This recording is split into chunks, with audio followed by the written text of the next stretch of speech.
Hello, and welcome to the first character guide for Fractured Universe. For those that are watching this on the Patreon, you are going to have an unfinished version of this from a visual department. As the gameplay footage uses placeholder sprites for the main character, this will be replaced for the public version. However, all the information displayed in this video is accurate, and will not be changed in the public version. Now let's talk about the main character. In most gacha games, the MC doesn't tend to be the best, and although the main character isn't the strongest character in the game, he can definitely pack a punch. Here we will talk about the professor's initial moveset, what moves he can learn, what passives he can learn, some moveset recommendations, and weapon recommendations. Most of this information will be in a Google Doc in the description. Let's start with the moveset. Every character has 2 skills and 1 ultimate move at the beginning.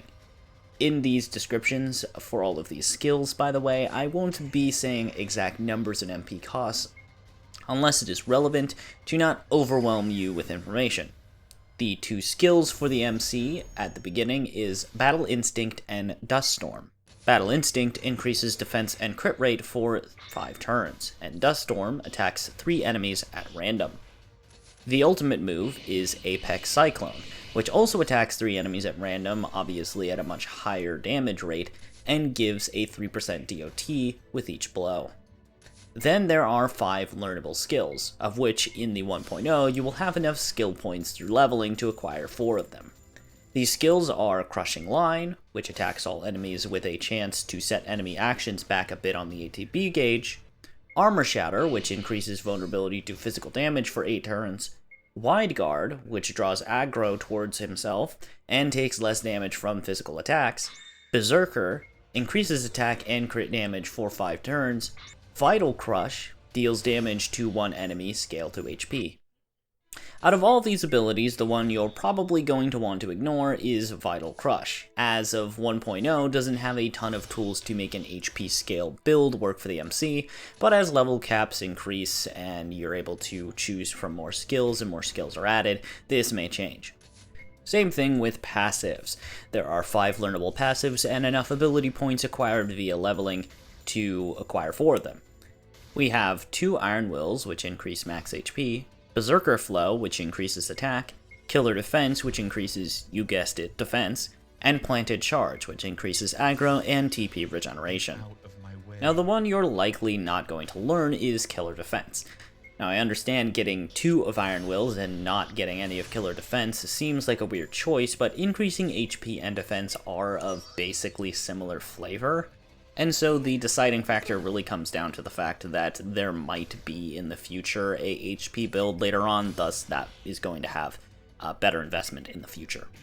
When it comes to preparing for a battle, you can equip 4 battle skills plus the ultimate, and 3 passives. So what is going to be the best setups to have? I'm going to put up on the screen some various builds and give a basic note on them. The standard build, or as I call it the crowd control build, is going to feature Dust Storm, Crushing Line, Berserker, and Battle Instinct for the skills, and Berserker Flow, Planted Charge, and Iron Will for the passives. This is going to be mainly for dealing with most random encounters and enemies.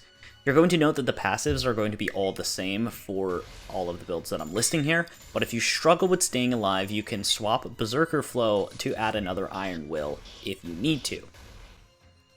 The next build here is called the Elite Boss Battle build. It's basically going to be the same, but you're going to swap out Crushing Line to Wide Guard, as will help with survivability, and generally there are more single target battles that don't really benefit from Crushing Line's effect. Lastly, for dealing with Elite and bosses with physical weakness, you can swap Battle Instinct for Armor Shatter as well, as this will double down on the weakness of the enemy and allow for even more damage output, and in the future can even help when there is a physical sub-DPS that releases, allowing you to boost damage for both characters. Now let's get to weapons. Of the 3 4-star weapons available to him, the best option is Crescent Greatsword, which gives him a 40% boost for that turn every time he is healed or buffed, which basically is going to be every turn, so it's a pretty consistent 40% attack boost all the time. The 5-star weapon for the MC is known as Professor's Masterpiece, which is an absolute beast of a weapon, boosting his critical rate by 30%, increasing his HP by 10%, and allowing every time he gets hit, increases his attack by 25%, which can stack, resetting at the end of his turn. This makes the MC a power crowd control unit of a character, as he naturally will be drawing a lot of aggro to himself and thus getting hit a lot, allowing him to stack up to sometimes 300% plus damage boost. It also has a less consistent 4-star version called Black Cliff Greatsword, which gives a 20% crit rate boost, none of the HP boost, and only a 1 out of 3 chance of boosting attack every time he gets hit. I really only recommend using this if you don't have the 5-star weapon and you're dealing with crowds of enemies. Both of these weapons, however, do suffer during single target encounters, and in those cases, it's probably better to use Crescent Greatsword instead and get more consistent attack boost. Until you obtain these weapons, you can use the 3-star weapons Shadow Greatsword for a small TP and attack boost, or Tactical Greatsword for a small crit rate boost. And that's all you need to know to build a powerful MC that can take on the toughest of enemies.